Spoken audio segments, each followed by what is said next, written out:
Thank you very much for this opportunity that you've given me. I want to thank God who has allowed us to come in his house this morning.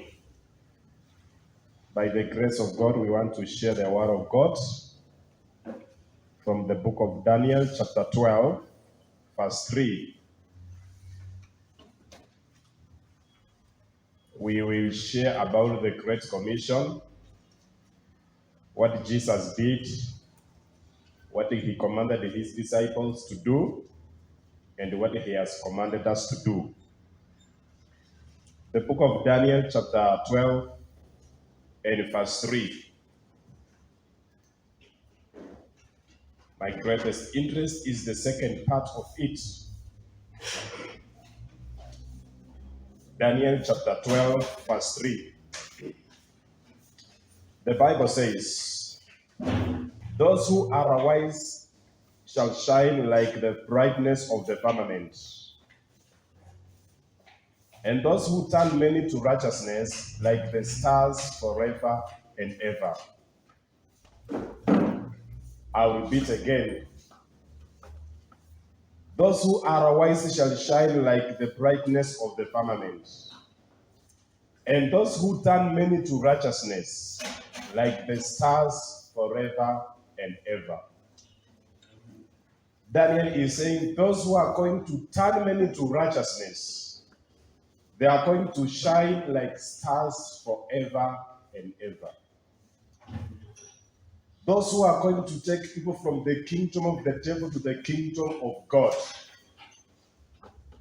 Those who are going to make souls from the kingdom of the devil to the kingdom of God. They are going to shine like the stars forever and ever. Let's go to the book of Matthew chapter 10. Matthew chapter 10. Jesus is sending out his disciples to go and preach.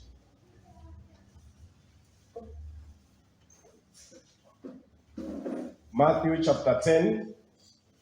We will start from verse 1. We will read a number of verses there. Matthew chapter 10.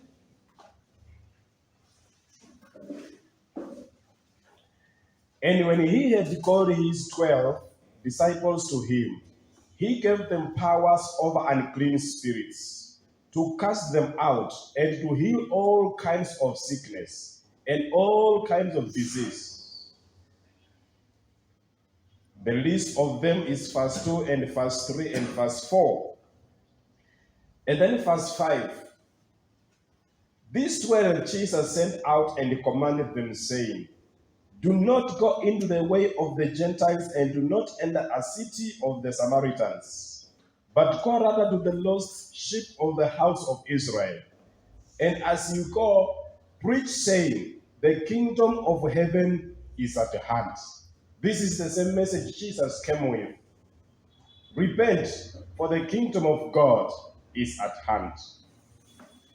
This is the same message that John the Baptist prepared the way for the Lord, saying, "Repent, for the kingdom of God is at hand." And so Jesus is preparing his 12 disciples and sending them out to preach.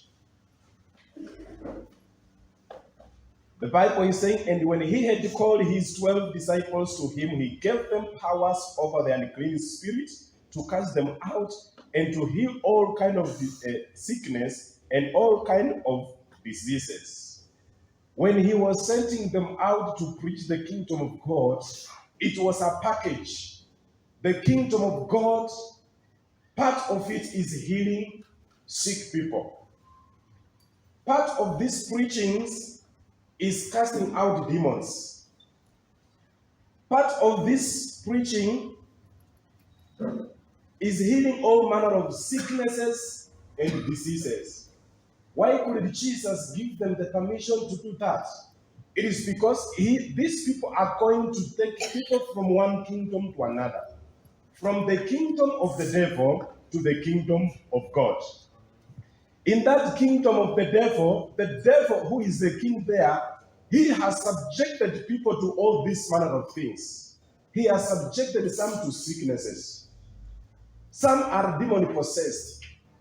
Some are having all manner of sicknesses. And therefore, Jesus, when he is setting his disciples to go and preach to them the kingdom of God, you must set them free. Because in that kingdom, they are having burdens. Make sure that they are free of those burdens so that they come in this kingdom.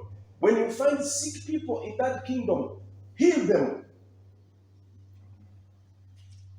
When you find people who are demon possessed, cast out the demons. Because you are not going just to take people from nowhere to the kingdom of God. They belong to a certain kingdom. When the children of Israelites were going to possess the promised land, the land was not empty. The land was inherited by other tribes, powerful tribes. God said to them, if you find the land is empty, it will have got animals, ferocious animals. So people were living in that land. And therefore, for you to go and inherit that land, you must go and possess it from people who are living there. It applies the same with the kingdom of God. When we go to preach the kingdom of God, we are not going to preach people who are empty. We are preaching to people who are belonging to another kingdom. We are preaching to people who are in the kingdom of the devil. And therefore, in the kingdom of the devil, sickness is there. In the kingdom of the devil, demon possession is there. In the kingdom of the devil, people are being oppressed by the devil. So Jesus is commanding his disciples to go and preach. But in addition to preaching, he's giving them power. Please set the captives free. He's commanding them, heal the sick. How do you feel when somebody feels when you go to preach to him that God wants your life? You preach that person, maybe you help that person to receive Jesus Christ. That person is sick, or is demon possessed, or is having problems of that nature, and then you leave them like that. They will start doubting your God. But when you practice, when you go ahead of setting the captives free, of healing the sick, it is a confirmation that the kingdom you are coming to represent is a powerful kingdom. You are telling the people the kingdom you are preaching is better than the kingdom in which they are living in. Hallelujah. And when he had called the 12 disciples to him, he gave them powers over unclean spirits to cast them out, to heal all kinds of diseases and sickness. This is a package of preaching the kingdom of God.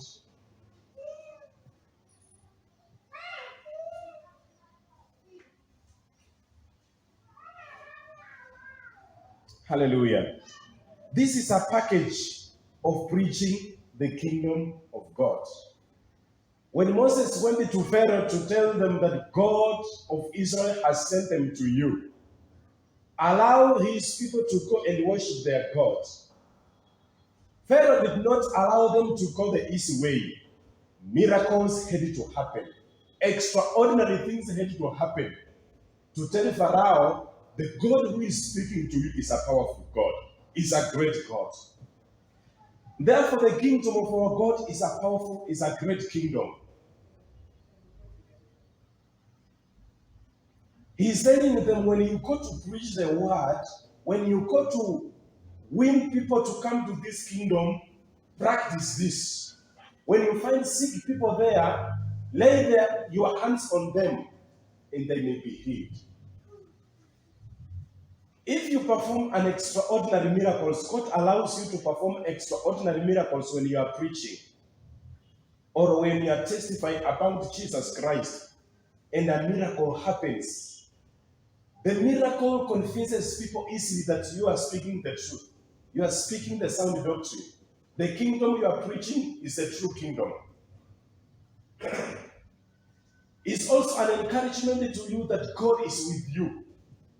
When you are preaching and the sick people get healed, when you are preaching and the demons are coming out of the people, is a confirmation that God is working with you.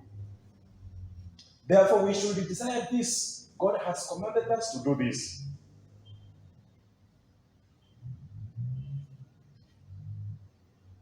Heal the sick, verse 8. Heal the sick, cleanse the lepers, raise the dead. He's giving them permission. When you go to some cities, when you go to some villages, and you found 30 people, I have given you permission, raise them back to life. Raise them back to life. Because I, Jesus, I have done the same. And whoever believes in me will do even more than that. When you found 30 people there, bring them back to life. I tell you, when you preach the word of God and there were people who, a dead person there raising back to life, you bring that person back to life. Even people who did not wanted to give their life to Jesus, will give their life to Jesus. If Jesus can do such a thing, I have to surrender to him. So he's telling his disciples, raise the dead. If you find people who are died among them, bring them back to life as you preach. This will make your message more powerful. This will make your message more effective. If you just tell them Jesus loves you, you know God wants you to be like this, and then you leave them in their problems, they will say, but what is the difference? We are in this kingdom, we are suppressed by the devil. When we come in this other kingdom, we must receive freedom. We must be set free for us to know that this is the better kingdom, the kingdom of God. Therefore, let's equip ourselves as we go to preach. Let's prepare ourselves. God to use us to do extraordinary miracles, to set people free, because we are taking them from the kingdom of the devil into the kingdom of God.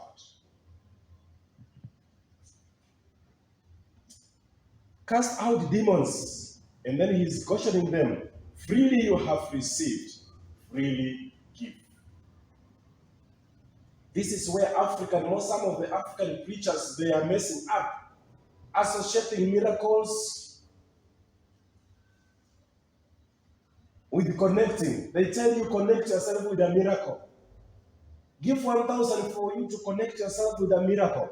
Jesus is cautioning his disciples. Freely you have received, freely give. A miracle doesn't need connection of money for you to receive a miracle. Miracle, you only need to have faith in God. That is enough. That is the connection. That is the hand that you can receive from the Lord. When you want to receive healing from God, you don't need any kind of connection. You just need to believe in his Son, Jesus Christ. Then you are healed. Let us heal the sick. Let us cleanse the lepers. Let us raise the dead. Provide neither gold nor silver nor copper in your money belt, nor a bag for your journey, nor 2 tunics to your sandals, nor staffs for workers, for a worker is worthy of his food. Jesus is telling them in simple terms, don't worry about what you are going to eat in this journey. Don't worry about what you are going to wear in this journey. Just go. It shall be provided along the way. In the process of doing this service, these things shall be provided. Now, whatever city or town you enter, inquire who is it worthy, and stay there till you go out. And when you go into a house, greet it. If the household is worthy, let your peace come upon it. But if it is not worthy, let your peace return to you. And whoever will not receive you nor hear your words, when you depart from that house or a city, shake off the dust from your feet. And assuredly I say to you, it will be more tolerable for the land of Sodom and Gomorrah in the day of judgment than for that city.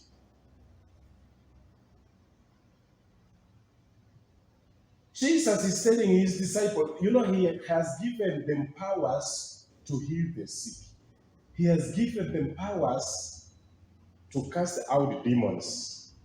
And even he has got the power to provide a house just from nowhere. When they go, they found a house is ready there. But he is using human beings to raise the faith of his disciples to trust in him, to build their trust in him. When you go to a city or you go to a house, inquire, can we come to your house? Make inquiries, make requests. Please, are you welcoming us? If you are welcome in that house, stay in that house. In other words, this work, this commission that Jesus was commissioning his disciples was not a one-day duty. Was not just or even one afternoon duty. It was going to take much time, as you will see somewhere down there. So he's telling them, stay in that house. Maybe he was sending them for a full month. Go out. So they will report back next month. And when they are going out, just with the shoes you are having, with the clothes you are having, you've taken breakfast, then you go. Even you are not carrying lunch, you are not carrying supper. Supper and lunch and many other clothes will be provided in the line of duty, in the line of service. Don't worry about what you are going to eat supper. You just go and do this work. The rest shall be provided. Behold, I sent you out as sheep in the midst of wolves. That's verse 16. Therefore be wise as serpents and harmless as doves. He is cautioning them where they are going. You are not just going to an innocent society. You are not just going to an innocent environment. You are going among wolves. Who are these wolves? Who are these people Jesus is calling wolves? Wolves. Wolves are very dangerous animals. He is telling them, I am sending you among wolves. They have got appetite to devour you, to destroy you, to harm you. I am sending you among wolves. So be wise. Know how you conduct yourself. Know how you carry yourself. Because the environment you are going is a hostile one. Therefore be wise and a serpent and harmless as dove. When he's talking about being harmless as dove, in other words, this wolf may want to do harm to you. Please don't retaliate. Don't do it back. Be harmless as doves, but be wise as serpent.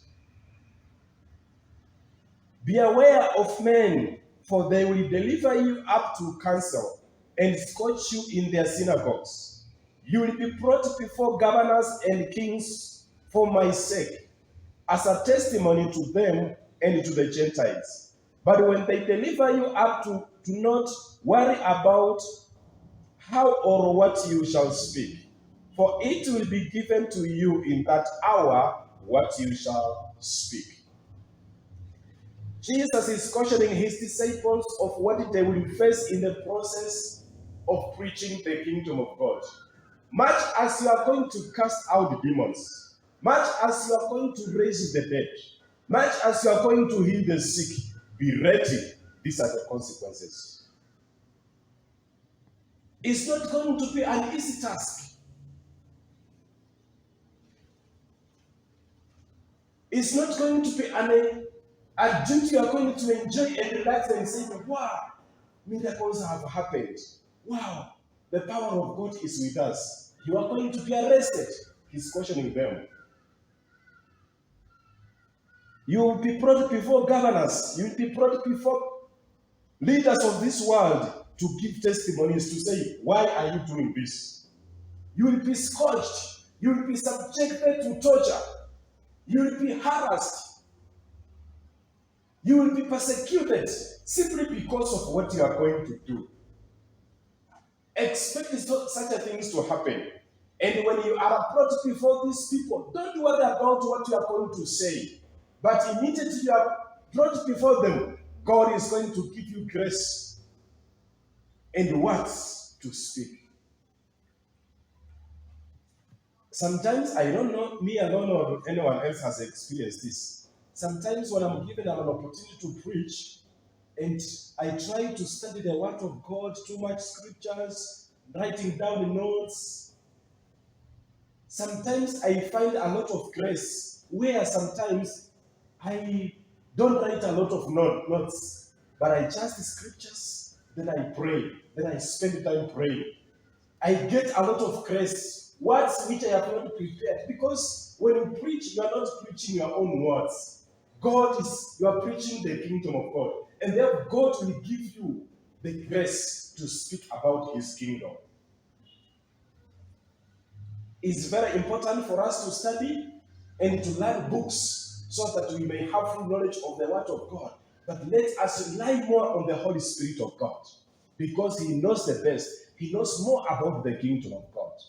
So He's cautioning His disciples, when you are approached before these people, don't worry about what you are going to say. If it was the present time, we could say, when you are arrested, you say, let me call my lawyer. I'm not going to speak anything until my lawyer is here.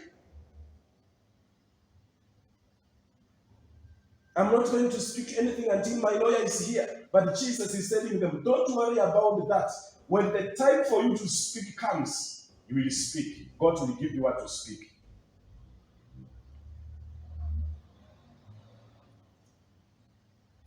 But when they deliver you up, do not worry about how or what you should speak, for it will be given to you in that hour what you should speak. For it is not you who speak, but the Spirit of your Father who speaks in you.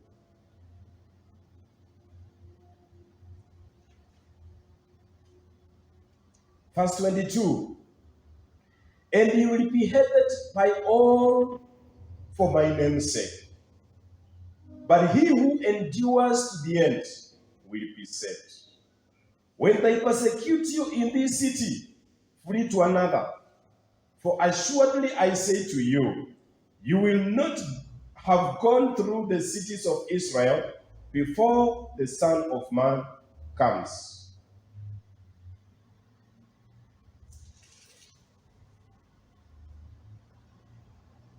Verse 26. Therefore do not fear them, for there is nothing covered that will not be revealed, and hidden that will not be known. Whatever I tell you in dark, speak in the light, and what you hear in the ear, preach on the housetop. And do not fear those who kill the body but cannot kill the soul, but rather fear him who is able to destroy both soul, body, and body in hell. Jesus is telling his disciples about things that they will undergo. I thank God because in Africa we have not gone to that level where we go to preach and we are arrested. Personally, I have never been arrested for preaching the word of God. It has never gone to that extent. I have never gone to jail. But I know of some countries in the world where talking about the word of God is not easy. You will be subjected to persecution. I have not experienced that persecution in Africa, in Kenya, by preaching. We thank God because of that. It has not gone to that extent. But the people paid the price for preaching the word. People were arrested. People were beaten. People were stoned for this gospel to reach us. And therefore, the price has to be paid.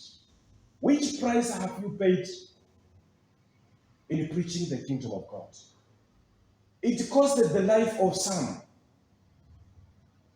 Some were stoned. Sometimes I do, when I read about Paul the apostle, I wonder which type of a man was he.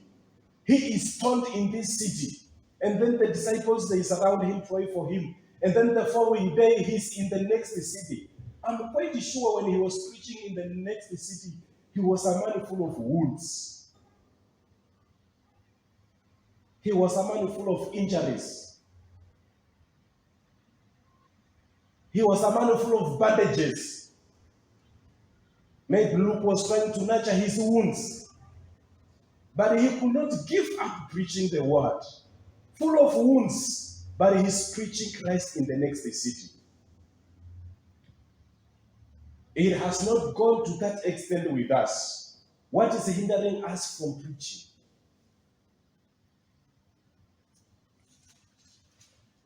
Hallelujah. Let's go to Matthew 28.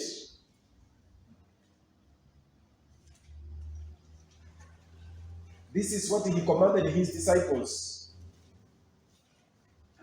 And now he's commanding us as well. Even we learned about this yesterday. Matthew chapter 28. I will start from verse 16. This one is being called the Great Commission. I was analyzing the one that Jesus given his disciples, that is Matthew chapter 10, and I was calling it Commission. And I'm calling this one Great Commission. Why am I calling the first one Commission and this one Great Commission? You know, the first one, Jesus is commanding them to go only to the lost house of Israel. But now this one of Matthew 28, Jesus is commanding to go to the whole world. This is a Great Commission indeed. To the whole world.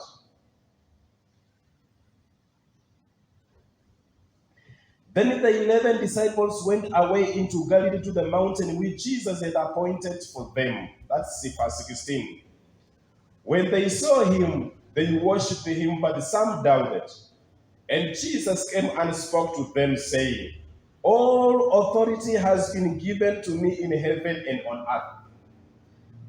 Go therefore and make disciples of all the nations, baptizing them in the name of the Father and of the Son and of the Holy Spirit, teaching them to observe all things that I have commanded to you. And lo, I am with you always, even to the end of the age. Let's also read Mark chapter 16. I think verse 15.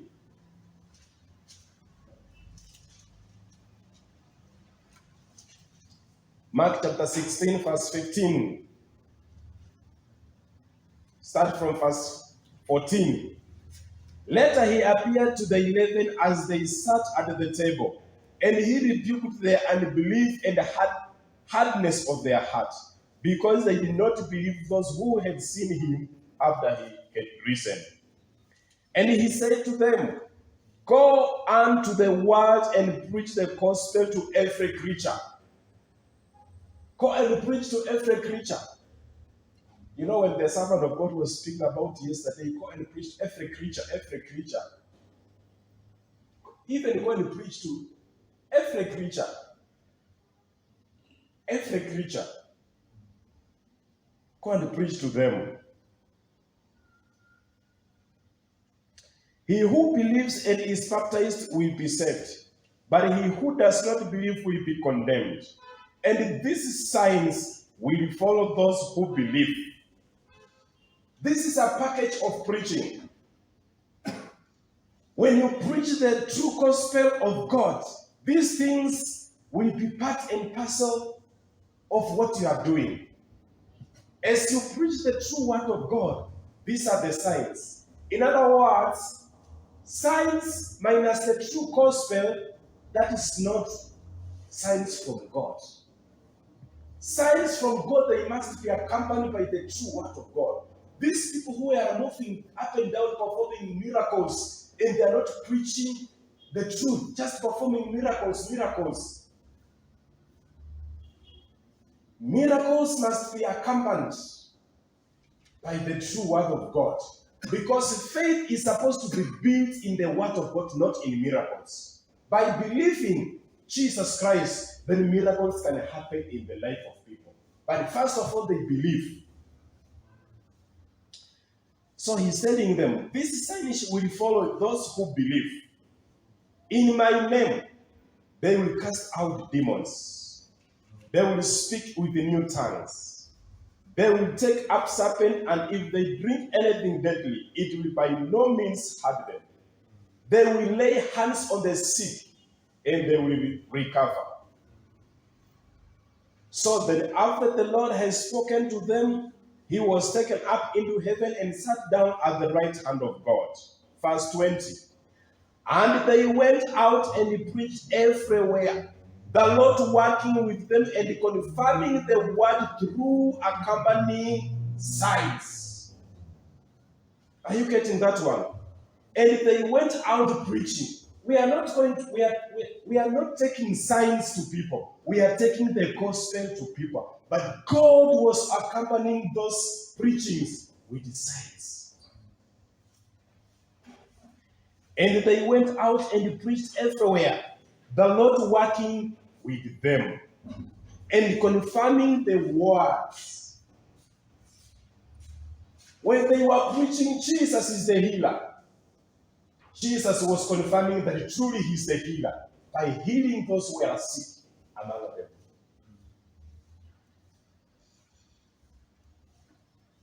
When they were preaching, Jesus is the healer.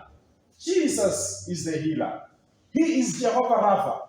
He was confirming by truly healing those who are sick among them. He's telling them, this sign shall accompany those who believe.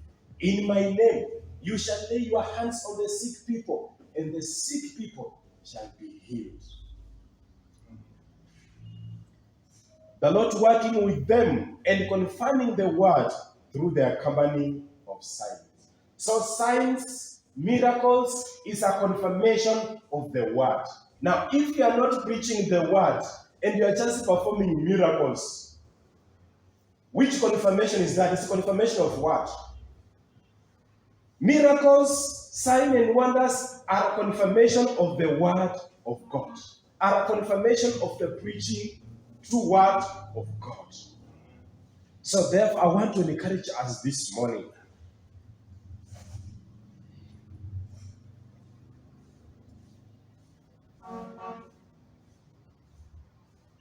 As we go out there to preach, Daniel has encouraged us that those who make many turn many to righteousness, they shall shine like the stars. Daniel chapter 12 verse 3, those who are going to turn many to righteousness, they shall shine like the stars.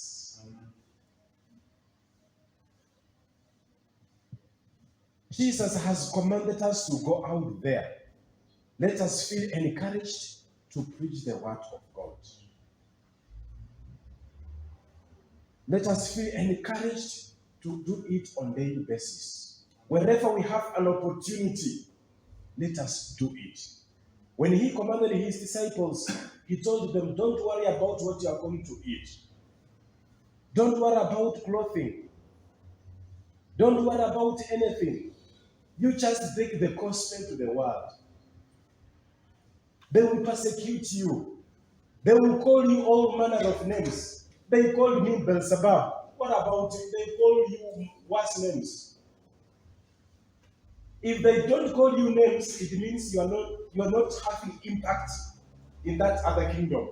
But if you are having serious effect in that other kingdom, you will be called names.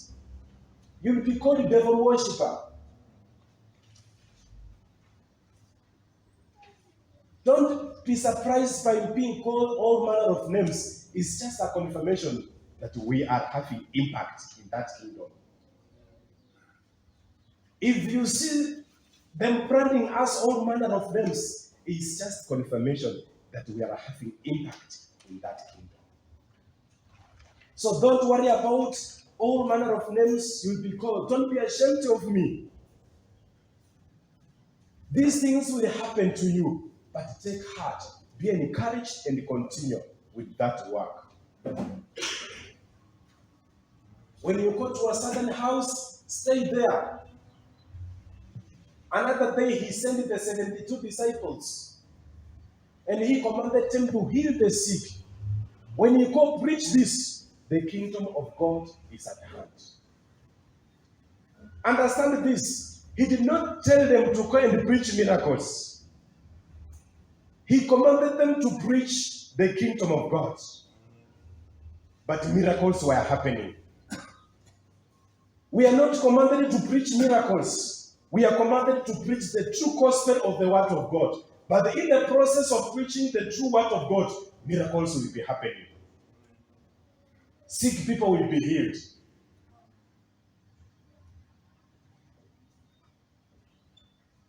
Hallelujah. When you read very well how the disciples were happening, things were happening in the Bible. People were being healed, demon-possessed being set free. People were surprised and said, "What? These people, they are representing a very powerful kingdom. This must be the good kingdom." One day, Philip went to Samaria. In that city of Samaria, we had the sorcerer in that city. This sorcerer had subjected people to poverty of the highest level. People were living in total darkness. But the Philip evangelist went to that city of Samaria with the gospel of the kingdom of God. When he went with that gospel of the kingdom of God, the people of Samaria, they got relief. They said, "Wow, this other kingdom had subjected us to a lot of suffering. But now you have brought the true kingdom. We are free. We have been set free. We have seen the light."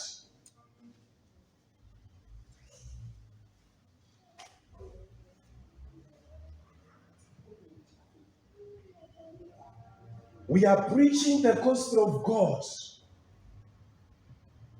a great God, a powerful God. And we are taking people from the other kingdom, but our kingdom is the powerful kingdom. And we have to demonstrate that we are in a powerful kingdom. We have to demonstrate that their king is inferior. We have to demonstrate that the king of our kingdom is the King of Kings.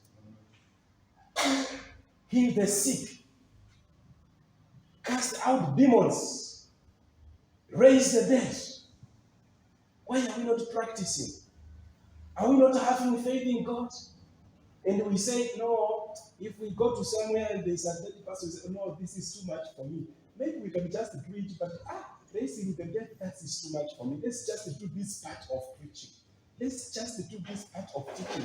But this one of raising the dead, no, we are leaving it to who? Let's build our faith that we are having a great God." When you go to preach and you find sick people, don't leave them with sickness. Our God is a healer. How will they know our God is a healer if we leave them in their sickness? Hallelujah. So I want to encourage us this morning with that scripture.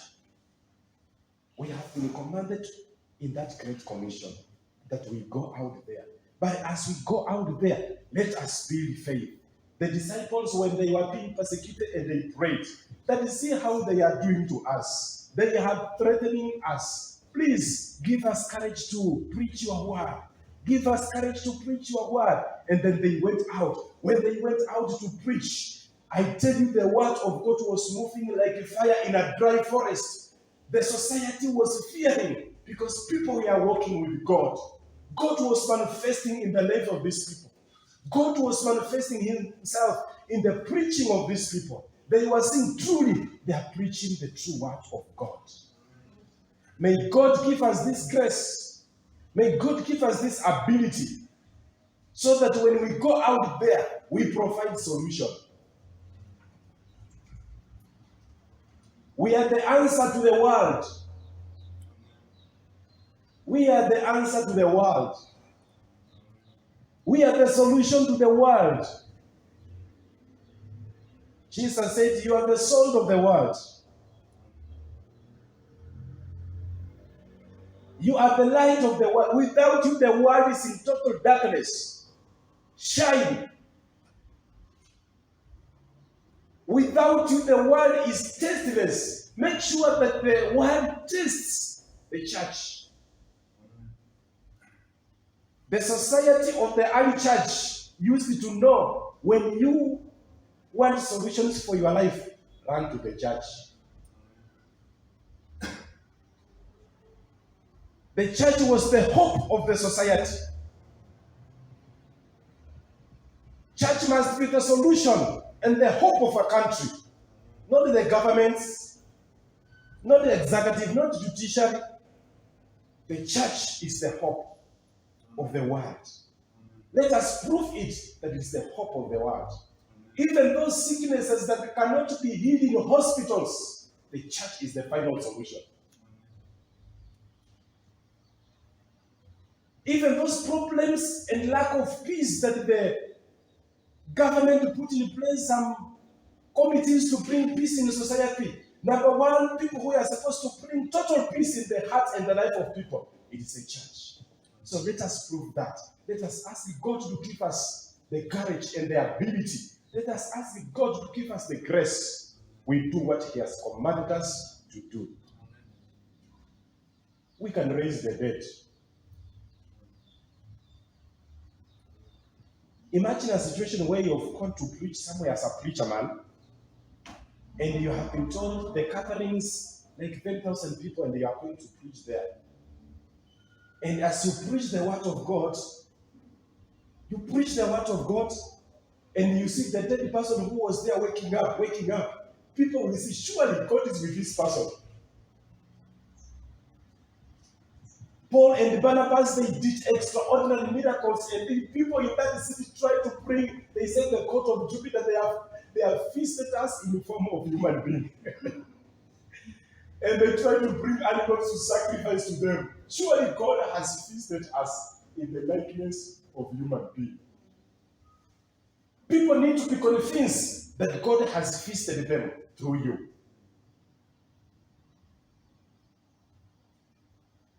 Hallelujah. And Paul and Barnabas say, no, brothers, don't do that. We are just human beings like you. It is God who is doing it through our hands. These hands, God has given us power and ability to heal the sick, to set the captives free, cast out demons. Demons are not our friends. We stay with them in our neighborhood. No, they need to run away from us. Hallelujah. May God give us the grace and give us the ability to do this great work of God. Let's pray. Heavenly Father, in the name of Jesus, we thank you this morning for teaching us your word. As you commanded your disciples to go to the whole world and preach the kingdom of God, so you have given us the great commission that we go to the whole world and preach the kingdom of God, teaching them to obey everything that you've commanded us, baptizing them in the name of the Father, of the Son, and of the Holy Spirit. And as we go out there, we pray for more grace. We pray for more anointing. We pray for more from the Holy Spirit, so that people of the world may know that truly we have been sent by you. Give us this grace, oh God. May your Holy Spirit continue to be upon our lives, even as we testify about the kingdom of God. Father, we thank you and we bless your name. Thank you for encouraging our hearts to do even what we have not been doing. Thank you for building our faith again. We bless you and we glorify your name. In Jesus' name we pray. Amen. Thank you. God bless you all.